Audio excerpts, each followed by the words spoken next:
اللي ينشغل بالآخرة ويأخذ الله جل وعلا بيكفيه هم الدنيا والآخرة. أما اللي ينشغل بالدنيا بس وما ينشغلش بالآخرة، الله جل وعلا يعمل إيه؟ يملأ قلبه شغلا في الدنيا وفي الآخرة لا يأتيه من الدنيا إلا ما إيه؟ ما كتبه وقدر الله جل وعلا. يبقى يفكر التفكير إني أنا ما اعبدش ربنا جل وعلا، لأن العبادة كتير دي هتاخد من وقتي وهتاخد من شغلي وهتاخد من جهدي. التفكير ده تفكير احنا بنقول عليه تفكير غلط. طب ايه التفكير الصح؟ الله جل وعلا يقول لك عليه.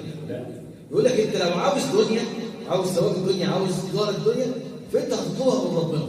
طب انت يوم ما هتطلبها من ربنا يبقى لازم الله جل وعلا يقول لك ايه؟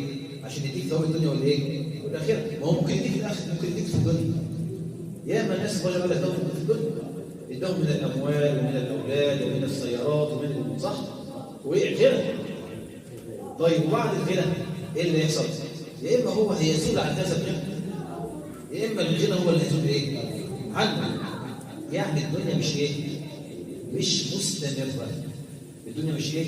مش مستمره. وهذا قول النبي صلى الله عليه وسلم: عش في الدنيا كانك ايه؟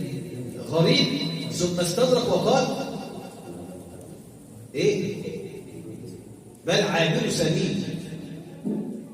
الغريب ممكن برضه لو نزل في البلده كده ولا حاجه، هو غريب عن البلده، ممكن يعمل ايه؟ يعمر، يقول لك ابني لي بيت بتاع.